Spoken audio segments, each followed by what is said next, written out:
Et les frères Sawelis ont été aidés, accompagnés, soutenus. Alors je vous les hommes d'affaires égyptiens en Égypte. Ils sont soutenus, ils sont encadrés. Quand quelqu'un dérape là, il le rappelle à l'ordre, il se goélait, il lui crie dessus, il le menace. Mais en Algérie, nous avons fait entrer en prison tous nos patrons, tous les chefs d'entreprise, les groupes privés les plus importants de l'Habs.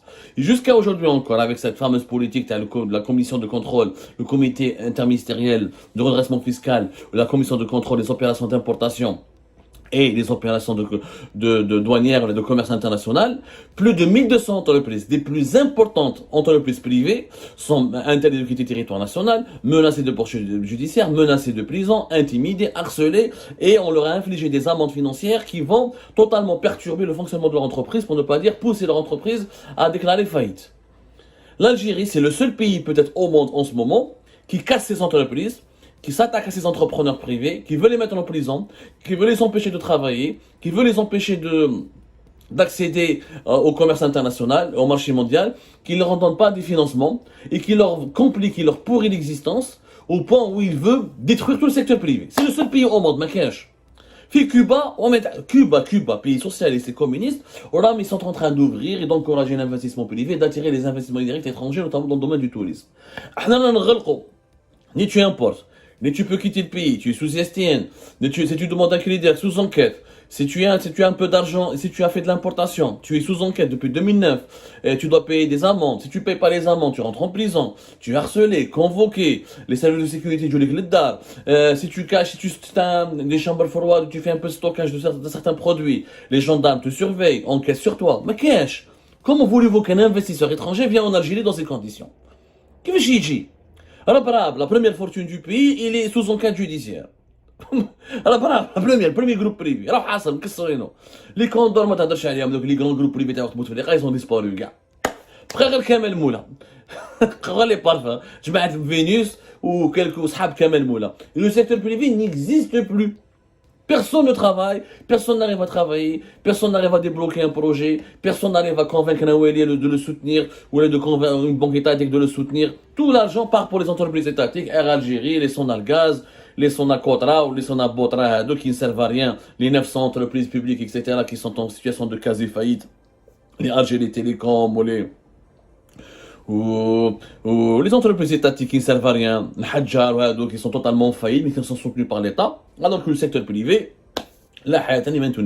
pourtant, quand tu prends les chiffres officiels, le secteur privé bénéficie de l'argent, c'est des annonces théoriques. Si un secteur privé était dynamique en Algérie, les investissements directs étrangers n'auraient pas chuté. Quand un investisseur vient dans un pays, il s'intéresse aux businessmen ou aux entrepreneurs qui sont dans ce pays-là. Il cherche à faire des partenariats, à se nourrir de leur expérience, à prendre le terrain avec eux. Mais pourquoi en 2022, les investissements étrangers ont chuté de 90%? Parce que un investisseur, il a peur de venir en Algérie. Il dit, comment respecter ou investir dans un pays qui harcèle, qui persécute, réprime ses propres patrons, ses propres investisseurs locaux? Mais jouch, mais qu'est-ce qu'il dit? 90% de chute en Algérie, une augmentation des investissements directs étrangers en Égypte de 123. Je ne compare pas avec le Maroc, je compare avec l'Égypte. Les Marocains, c'est des pro-israéliens, ou les Égyptiens, c'est une dictature comme nous. Il n'y a pas de presse libre en Égypte. Il y a 60 000 détenus politiques, mais l'économie chez eux, ça marche. Le régime ni il n'a garanti les libertés publiques et individuelles, ni il garantit la croissance économique, ni il permet au pays de se développer. Où les investisseurs étrangers sont en train de boycotter l'Algérie. La quête, les Chinois vont investir. Il n'y a aucun investissement chinois. Ça a chuté. Où les investissements chinois? وراه الفوسفات تاع تيباز تاع تبسه وراهم لي زانفيستير شينوا في غير جبيلات ما كاينش لي شينوا كاين غير لي زارجينيان زوج برويطات ودو كاميون عطونا وراهم لي انفستيسمون شينوا regardez au Maroc et en Égypte ce que les Chinois sont en train de faire des grands projets عطونا قال لك les Chinois vont investir dans le train وين راهم les annonces concrètes عطوني un document officiel annoncé par une grande entreprise chinoise qui veut investir en Algérie. Tebboune qui voulait, soi-disant, il a annoncé une trentaine de milliards de dollars d'investissements chinois. C'est faux.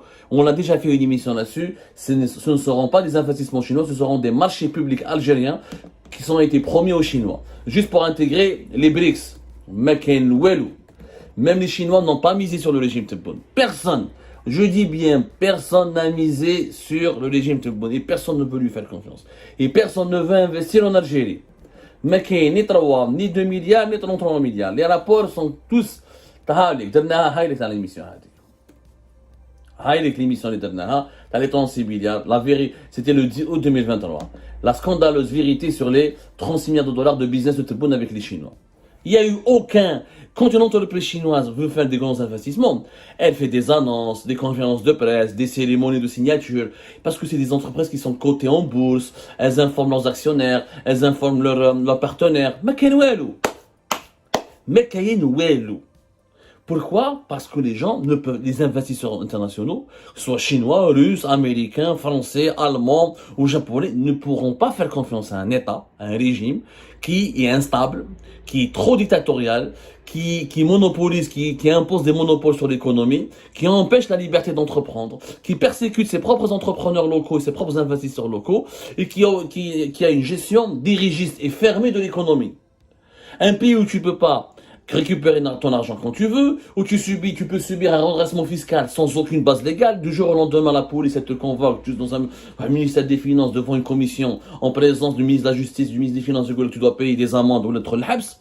Quel pays, quel investisseur étranger peut venir dans ce pays où il y a des pénuries, où tu peux pas importer, tu peux difficilement exporter, la monnaie elle est instable, elle est non convertible. Personne ne va investir en Algérie à ce rythme-là. À l'époque de Bouteflika, il y avait des problèmes. Il y avait des investissements étrangers chouïa. Quand nous y il y avait chouïa les Émiratis, chouïa les Saoudiens, un peu d'Égyptiens, un peu de Français, un peu de Turcs. Donc, même les Turcs, ils prennent des projets. Mais ils n'investissent pas. Ils donnent des projets pour le BTP. Mais les investissements turcs, ils exportent vers l'Algérie. Mais on voit les projets textiles. Ils ont signé par 2022 plusieurs marques de textiles internationales. On a les projets dans l'agriculture avec les Américains. Mais que tout est bloqué parce que l'économie est paralysée. Le ministre n'a pas de marge de manœuvre, le Ouali n'a pas de marge de manœuvre, et la présidence elle est dirigée par des conseillers dans l'ombre, des hommes d'affaires, des oligarques dans l'ombre qui défendent que leurs intérêts. Il n'y a pas de politique de redressement du pays, ni une politique de développement du pays. Pour qu'il y ait une croissance, il faut qu'il y ait une stratégie avec des institutions indépendantes, avec des agences qui encouragent l'investissement, avec un accès au marché financier, avec une bourse locale, avec la possibilité de transférer de l'argent quand on veut, de récupérer son argent, d'exporter et d'introduire des capitaux étrangers en toute sécurité. Comment on va venir dans un pays où les propres entrepreneurs et investisseurs de ce pays sont tous en prison? Les investissements directs étrangers en Algérie sont en chute libre. Le rapport mondial le plus crédible, la seule référence mondiale sur l'actualité et l'avenir des IDE, des investissements directs étrangers dans le monde, c'est un rapport de la conférence des Nations Unies sur le commerce et le développement, la fameuse CNUSED. La conférence des Nations Unies sur le commerce et le développement, c'est un organisme de l'ONU qui est basé à Genève et qui est spécialisé dans les études, dans les politiques de soutien aux pays pauvres ou aux pays en voie de développement pour qu'ils rattrapent leur retard de développement et comment créer des richesses et comment intégrer les pays les plus pauvres et les pays les moins développés au système économique mondial.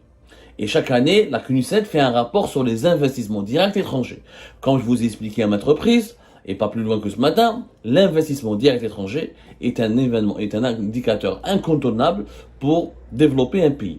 Tous les pays pauvres, les pays émergents, sont devenus des pays émergents, ou là des pays, les tigres économiques, ou là les pays qui sont les plus prometteurs, comme la Turquie, comme le Brésil, comme la Corée du Sud, comme la Thaïlande, comme la Malaisie. Ces pays-là sont devenus prometteurs et intéressants et émergents grâce aux investissements directs étrangers. Aucun pays au monde ne s'est développé tout seul. Ça n'existe pas.